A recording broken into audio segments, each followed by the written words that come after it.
praising the Almighty God, Allah, the Father of love, truth, peace, freedom, and justice. I stand honor in my thoughts, my words, and my deeds to the last true and divine prophet in these days and time, Prophet Noble Drew Ali, hyphenated Jesus of Nazareth, in these days and times.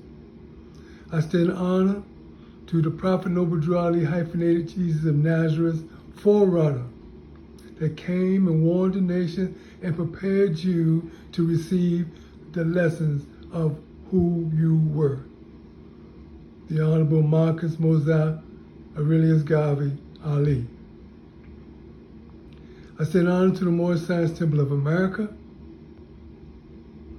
I stand honor to everyone that's on this board.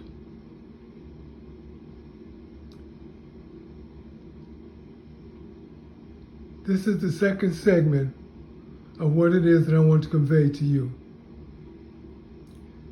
I understand that it is going to be lengthy. There are going to be a number of segments because there's just too much information, too much knowledge, too much wisdom that's on this wall that need to be accounted for. There's too many answers to the questions that we have pertaining to the Moorish, Moroccan descent, born in America, Prophet Noble Drew Ali, and Jamaican, West Indies, British West Indies born forerunner Marcus Garvey. But we're going to start with our Creator. We're going to start with the question of whom do we refer to at times as being the great God.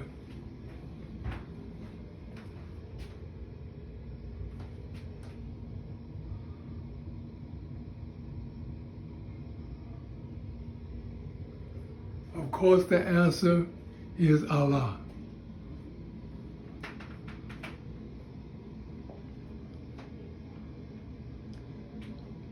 And this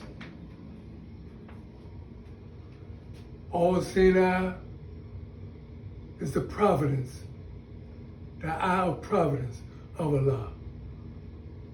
The eye that saw through over 10,000 years our people being in the condition that they were. And He brought us into a holy land.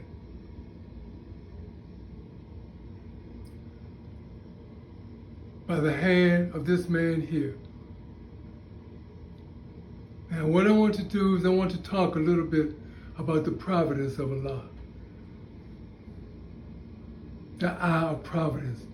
And hopefully you'll come to understand how the eye of providence or how Allah's providence work in answering some of the questions we may not fully understand pertaining to the Prophet Noble Drew Ali, us, the uplifting us as a people, the Honorable Marcus Garvey, even Deuce Muhammad Ali, and there are others on this board that hopefully you will understand.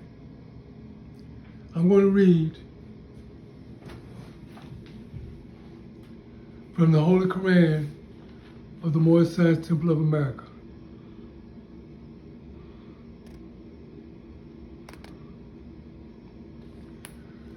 I'm in the chapter Religion. And it reads, the providence of Allah is ever all His works. Allah ruleth and directeth in infinite wisdom. Allah has instituted laws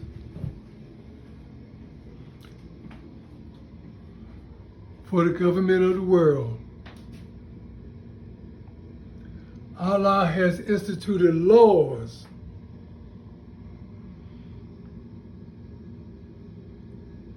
for the government of the world. Allah has instituted laws for the government of the world. Allah has wonderfully varied them in all beings, and each by his nature conformeth to Allah's will, and each by his nature conformeth to Allah's will.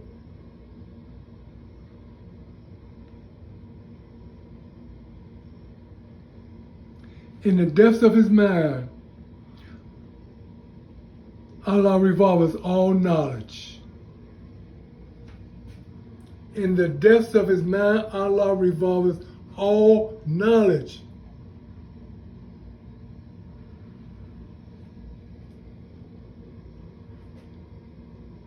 The secrets of futuristic lies open before him.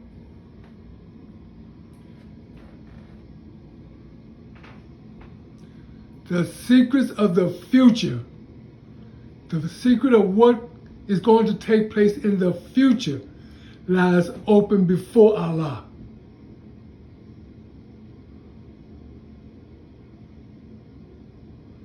And this is something you young, good-hearted, clean moral Moors that have kept your hearts and minds pure with love and your bodies clean with more, you need to know that, you need to know of the providence of Allah. You need to know that Allah, no matter what you go through in trying to govern, trying to teach, trying to help out people, that Allah, that the providence of Allah will see you through. And so this man through, and we're going to talk a little bit about him, because he's not getting the respect that is due him.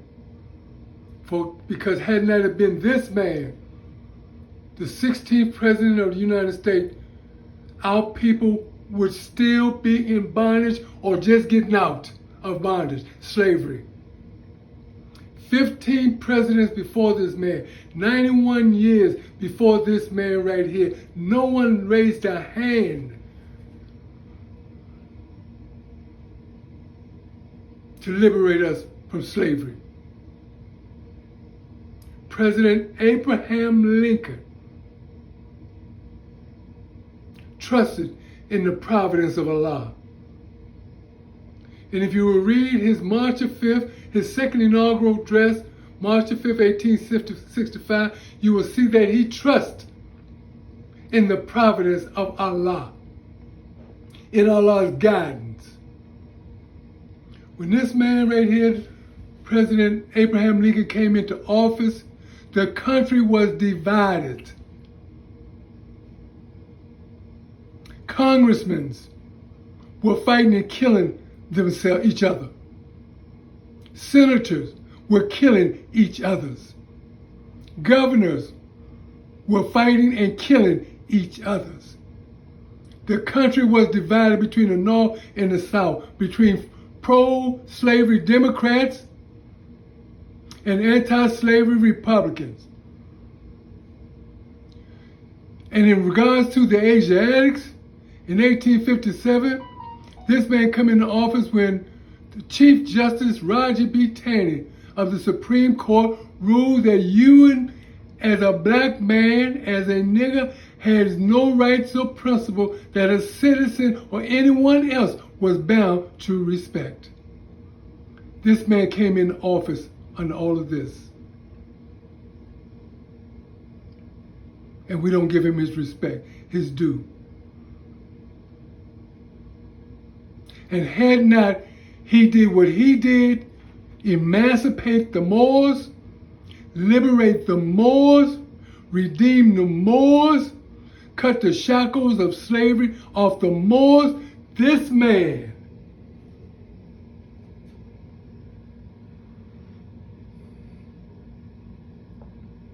would not have been able to do the work that he did. Because you and I would still be in slavery or fighting to get out. No other president before him, no other president since him has done anything to help us. President Abraham Lincoln a Republican. And when Allah sent him to do the work, He didn't send him alone.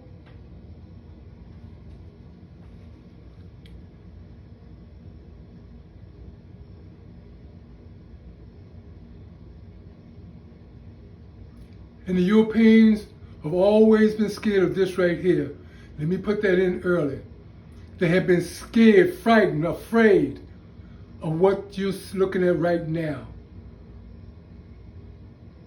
Asiatics with guns, Asiatics that can think, Asiatics that were not going to be subject to being slaves.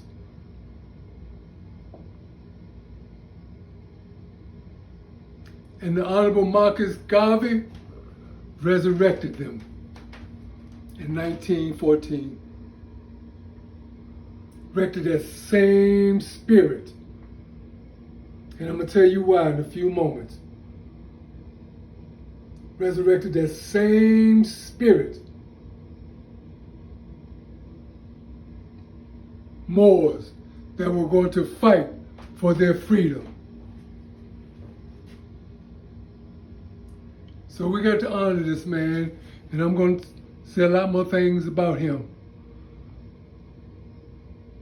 When he came into the office of presidency, he came into a divided country. The government was full of traitors to their vows, to their loyalty, to their oaths of office. In every department, he had no relief. His own generals on the field, battlefield, when trying to free you, were making laws and enforcing laws in the battlefield that he knew nothing of. That's the office that this man came into power with, the problems that he had when he came into office. And yet we don't love this man, we don't respect this man. The man that emancipated the Moors. Because you were considered chattel, property, slaves, beasts of burden. This man did not see us in that way.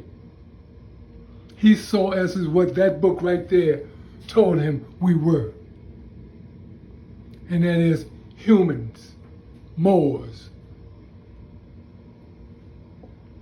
And so much evidence by this man coming to teach.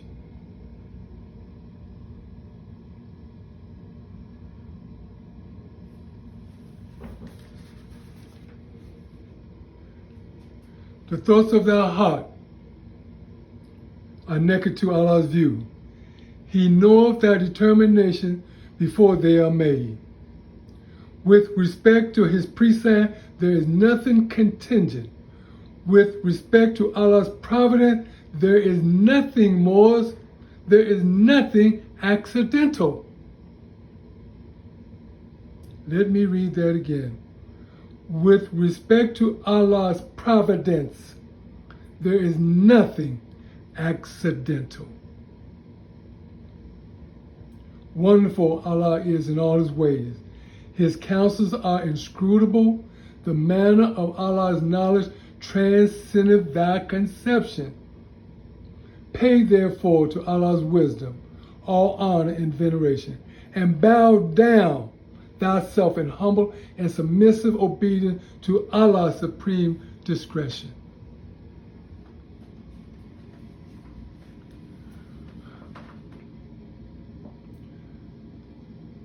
I'm talking about the providence of Allah. I'm talking about the work of that eye of providence in all of our records. We see it all the time, and we don't realize it. And again, you Moors that are keeping your hearts and minds pure with love and your bodies clean with water, trust in this, in Allah. Trust in things that you cannot see. Keep going up the road in love, truth, peace, freedom, and justice. Not in slander, hatred, lewdness, murder, theft, but in love, truth, peace, freedom, and justice. And your destiny will be met. the providence of Allah, the guidance of Allah, the guidance that this man had,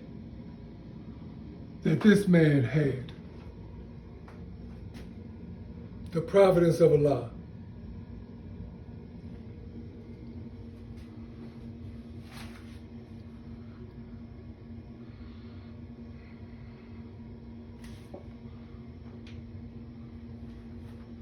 Moroccan descent, American-born prophet, Jamaican, British, West Indian-born forerunner. And we're going to talk a lot more about this combination.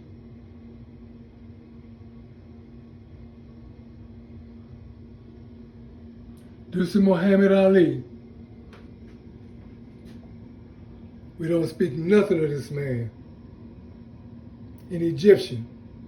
We said in his schools, we talk about him in our record, but we give him no recognition at all, none. But he gave Marcus Garvey his Shahada.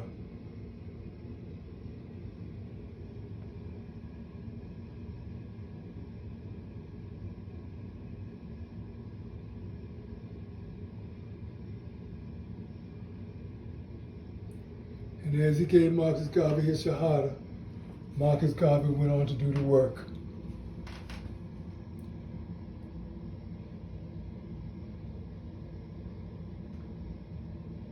A lawmaker.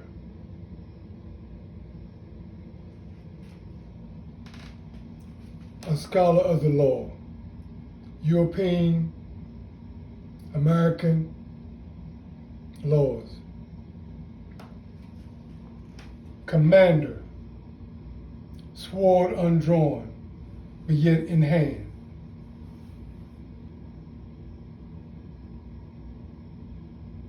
The works of Marcus Garvey. To resurrect the spirits of those back in 1865. I think it was just 1965 to 1914 or so. Just a mere generation or so. So he resurrected them spirits. The people that were willing, able, and were going to fight for their freedom. The work of Marcus Garvey.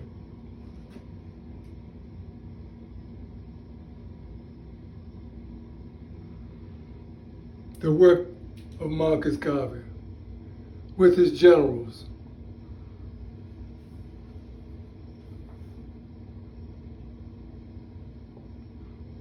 All this is in the 1920s. With all these wonderful things going on, can you imagine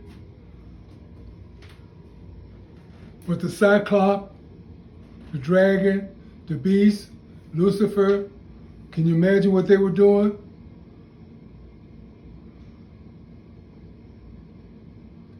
Well, I'll tell you in part what they were doing.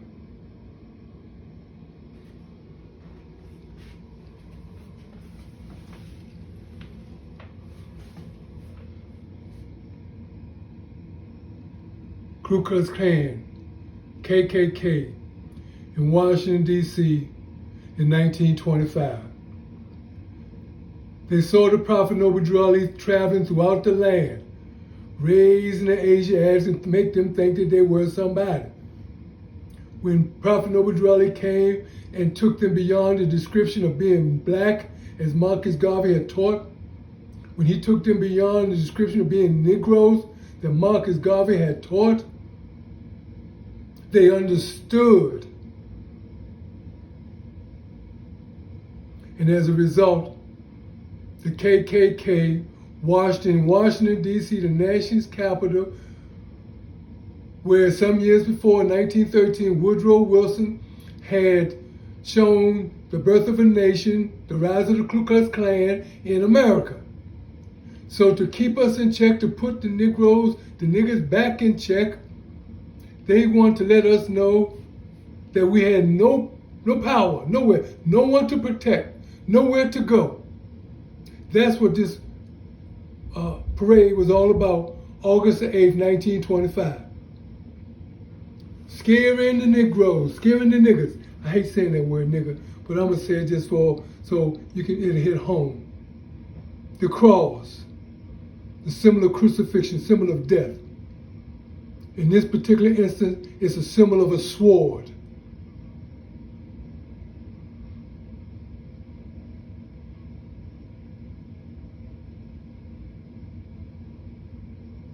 Frightening Negroes. And this building right here is there right today. Right this very moment. This building is right there, and it's run by the, I think it was Negro Women League of America, something to that effect. They hadn't got in the building yet, but they inhabited it. They got it later. I think it was 34, 35, somewhere along in there. Building is still there. All the other buildings, they done tore down around it, but that one is still there.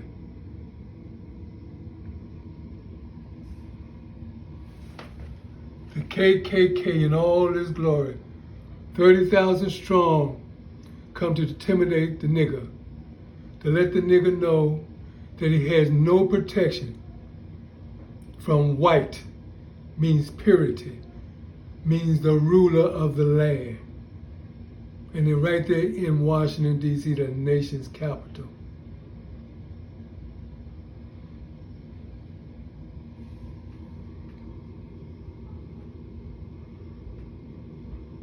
And they have been formulating this group right here since 1913, when President Woodrow Wilson filmed The Birth of a Nation in the Capitol. They have been formulating. This is how they come out to be so precise, so precision. Because when they found out that this man right here was touring America,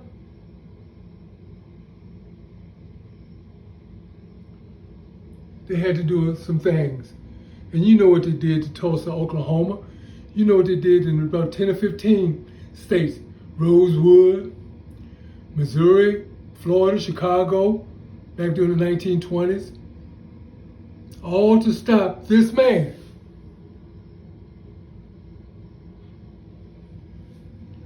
But it didn't work. Because in 1925, just a few months later, after August the 8th, December the 19th of the same year, in the eastern skies, the Star and Crescent appeared.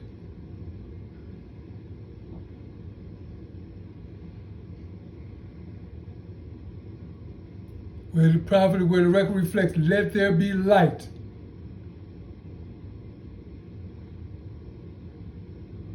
And that light is the light of Islam, the Star and Crescent, the symbol of our salvation.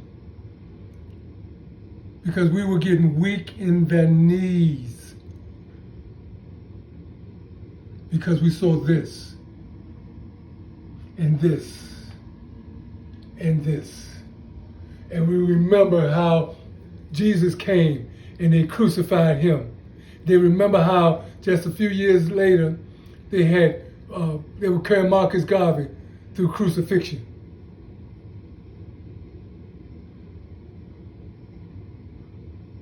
But they didn't stop anything. They didn't stop the divine providence of Allah. Because this man believed in what he was doing.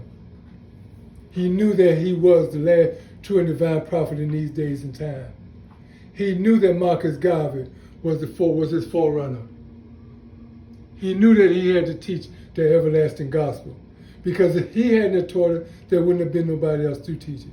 And if he hadn't set us free, his job would have been just that much more harder.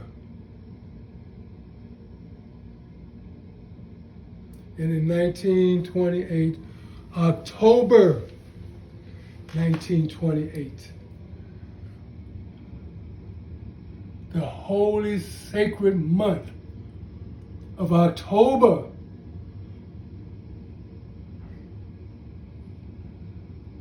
the scepter did depart from Judah, a lawgiver from between his feet, and unto him was the gathering of the people. The prophet Noble Drew Ali. And Marcus Garvey was there to witness the work that he had done. And there were two other wise men with him. Charles Drew, Dr. Charles Drew, and Congressman Oscar DePriest. The three wise men that came to bear witness to the birth of our nation of people.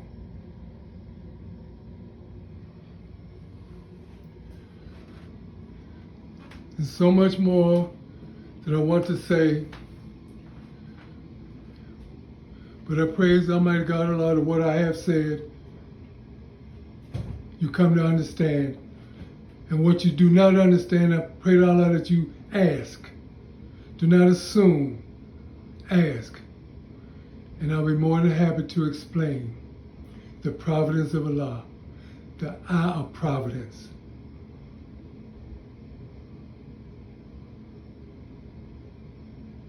No accident. None of this is an accident. None of this just happened. It is by the law of Allah that all of these things came together the way that they did.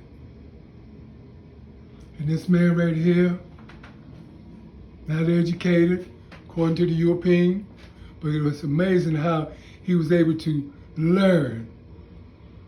His mind was so open.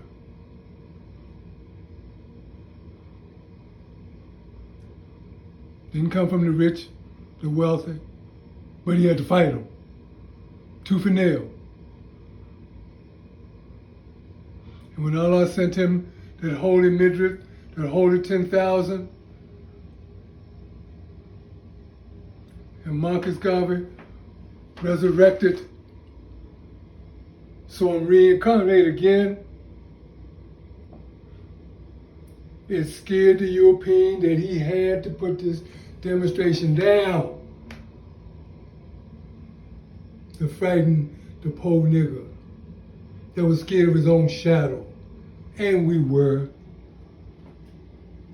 scared of our own shadow.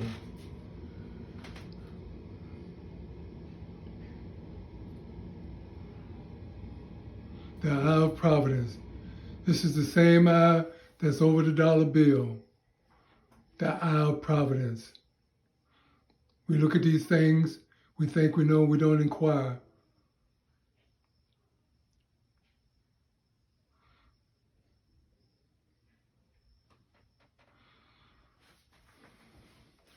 Be sure to check out Lincoln's second inaugural address, March the 8th, I think it is, or the 5th or the 8th, 1865, where he talks about the providence of Allah, that he trusted in the providence of Allah. He trusted in Allah. He said that he could see the providence of Allah allowed him to trace the finger of Allah in the courses that he had to undertake and the things he had to do. He saw what it was he had to do.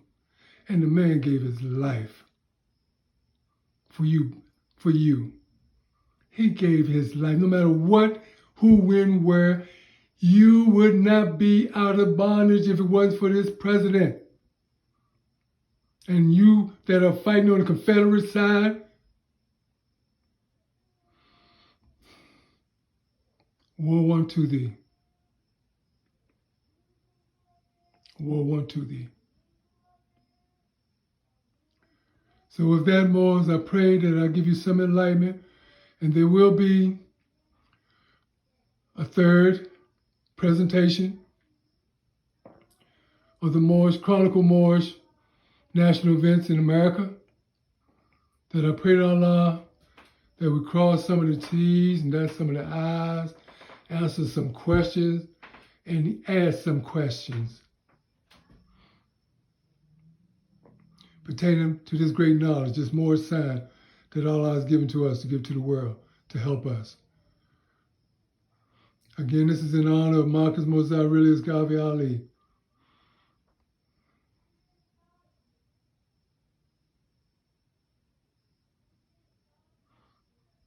May Allah bless us all in our love to each other.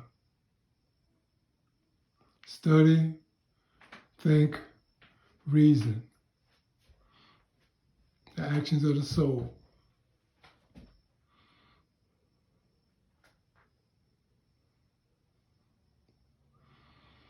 good, clean morals that are keeping their hearts and minds pure with love and their bodies clean with water. Can you imagine? Can you imagine? Wow, can you imagine? Be loyal, Moors, to the Prophet Noble Drali, to Moorish signs, to your Grand Sheikh, that is a Grand Sheikh, that keep his heart and mind pure love and his body clean with water, that teaches love, truth, peace, freedom, and justice, that teaches us to obey the laws of the Prophet, because our job is to uplift our people, no matter what condition they are in. That's our duty. And as Jesus said when he was 12 years old, he told his parents, do you not know I must be about my Father's work? And then he picked up those tools that would require him to do his Father's work.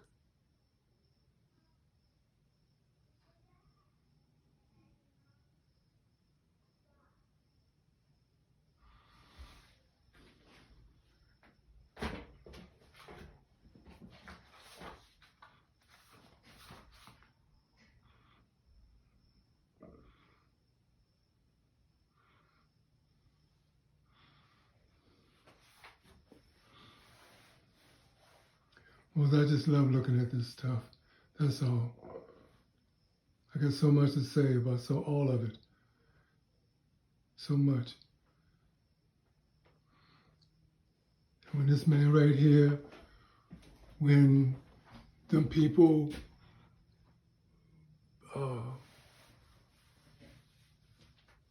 tried to send him to jail or did send him to jail, his people came over to the Prophet Noble Drali, to the Moorish Temple of America. The strong ones, that is.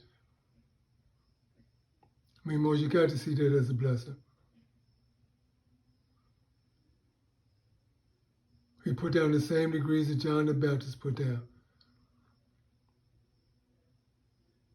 Sent his people over to the Moorish Temple of America, to Jesus. And can't say enough about this man right here. And one day we're going to say more.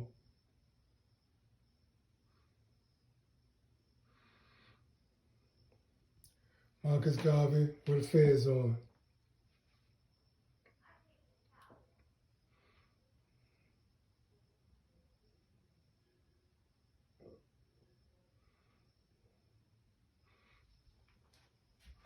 The Star Crescent appearing in Chicago, Illinois, in the eastern sky. The holy month of October, where the Prophet held the first annual convention. On October the 17th of that year, during that convention, he said the nationality, we got our nationality on that day, a day we should be honoring. October, the month of October, we should be honoring, because that's our birth date of our nationality, October. Peace and love, Moors. I'll be doing the third segment very shortly. Peace.